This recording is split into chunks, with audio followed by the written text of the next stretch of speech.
Hello दोस्तों, आज की मूवी बहुत ही धमाकेदार होने वाली है जिसका नाम है टेक्सास चेनसो मैसेकर, जो 1939 की रियल स्टोरी पर आधारित है जो कि 2006 में रिलीज हुई थी। तो चलिए बिना देरी किए मूवी की शुरुआत करते हैं। मूवी की शुरुआत में हमें एक प्रेग्नेंट लेडी को दिखाया जाता है जो कि मीट काट रही होती हैं और तभी अचानक से उसे दर्द होने लगता है। वो एक बच्चे को जन्म देती है और इसी बीच उस बच्चे को जन्म देते हुए उस लेडी की मौत हो जाती है। हम बच्चे को देखते हैं, ये बच्चा भी नॉर्मल नहीं होता है, उसे किसी तरह की स्किन डिसीज होती है। अब इसके बाद हम देखते हैं बच्चे को मैनेजर डस्टबिन में डाल देता है, जहाँ पर लिंडा नाम की लेडी को यह बच्चा दिखता है। लिंडा को उस बच्चे पर दया आ जाती है और वो उसे उठाकर घर ले जाती है। वो इसका नाम थॉमस रखती है।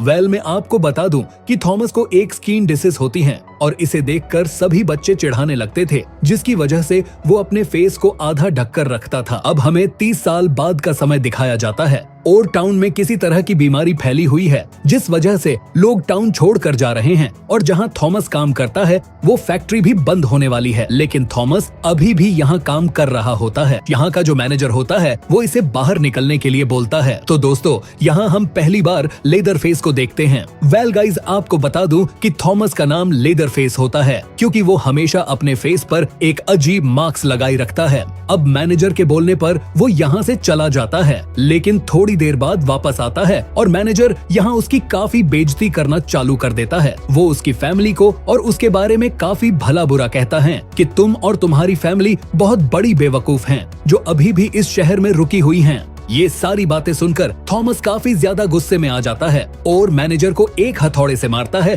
जिससे मैनेजर जमीन पर गिर जाता है। वो जल्दी से पुलिस को कॉल करने लगता है, लेकिन थॉमस इसके सिर पर हथौड़े मारना चालू कर देता है और उसकी वही मौत हो जाती है। अब यहाँ लेदर फेस को अपना फेवरेट हथियार मिल जाता है जो कि होता है चेनसो। जी हाँ, चेनसो दी लेदर फेस, और वो उस हथियार को उठाकर यहाँ से निकल जाता है। अब दूसरी तरफ शेरिफ थॉमस के घर पहुँच जाता है और उसके अंकल से बोलता है कि तुम्हारे भतीजे ने मैनेजर को मार दिया है और मैं उसे ढूंढ रहा हूँ। अब शेरिफ और अंकल दोनों थॉमस को ढूंढने निकल जाते हैं और उन्हें वो रास्ते में मिल जाता है। शेरिफ उसके पास जाता है और उसे हाथ ऊपर करने को कहता है, लेकिन यहाँ पर शेरिफ एक बड़ी गलती कर देता है। वो अपनी बंदूक अपनी कार में छोड़ देता है, जिसके बाद थॉमस का अंकल इसकी बंदूक उठाकर पीछे से शेरिफ की खोपड़ी उड़ा देता है, जिससे कि शेरिफ की वही मौत हो जाती है। और यहाँ पर अंकल शेरिफ की पूरी आइडेंटिटी चुरा लेता है, उसका बेच और यूनिफॉर्म भी, और खुद का नाम शेरिफ रख लेता है। इस सीन के बाद हम दो लड़कों को देखते हैं जो कि अपनी गर्लफ्रेंड के साथ इस टाउन में घूमने आए थे। इनका नाम होता है एरिक और टीन,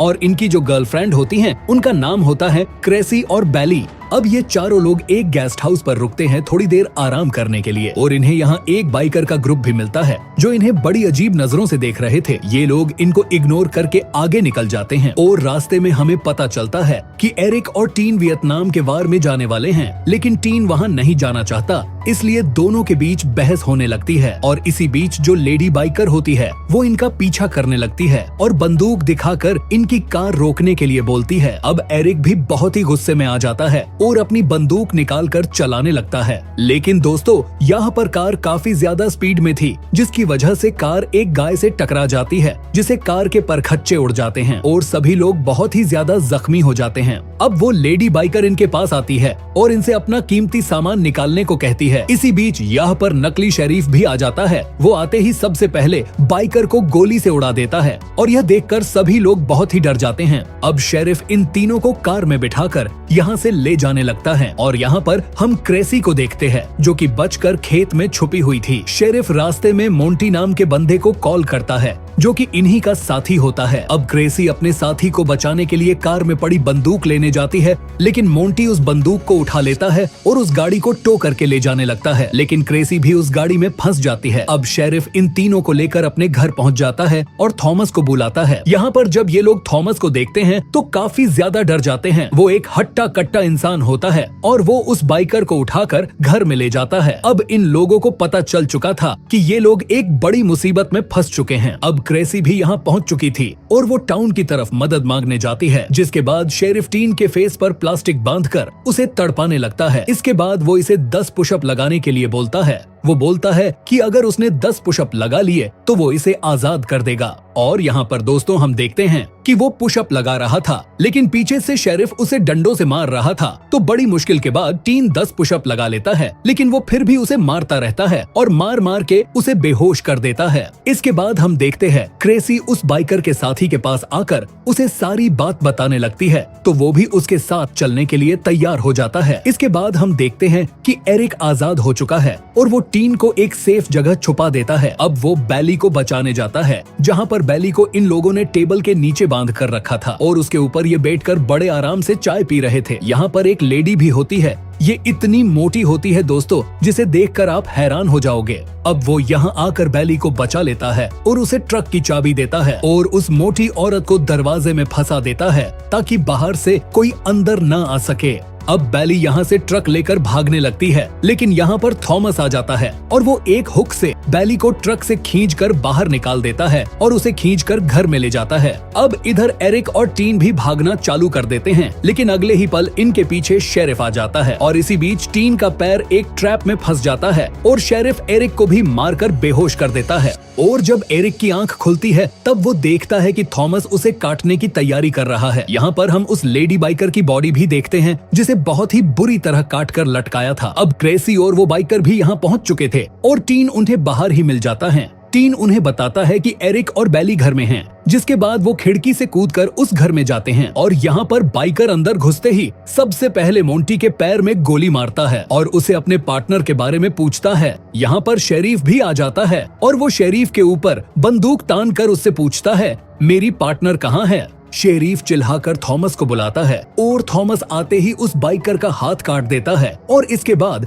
उसके पीठ में चेन शो घुसा देता है, जिससे बहुत ही बेरहमी से उसकी मौत हो जाती है। इसके बाद थॉमस नीचे बेसमेंट में जाता है और अब बारी थी एरिक की। वो चेन शो ऑन करता है और इसके पेट में घुसा देता है, जिससे कि एरिक की भी वही मौत हो जाती है। यहाँ पर दोस्तों थॉमस एरिक की फेस स्किन को निकालता है और उससे अपने लिए एक फेस मास्क बनाता है, बिल्कुल ओरिजिनल लेदर मास्क। और ये सारा नजारा क्रेसी देख रही थी। तो अब थॉमस बन चुका था द लेदर फेस। अब हम इसे लेदर फेस बुलाएंगे। अब इस सीन के बाद एक बहुत ही फनी सीन होता है। मोंटी के पैर में गोली लगने की वजह से वो दर्द से तड़पने लगता है और शरीफ उससे बोलता है कि तुम्हें मुझ पर भरोसा है ना।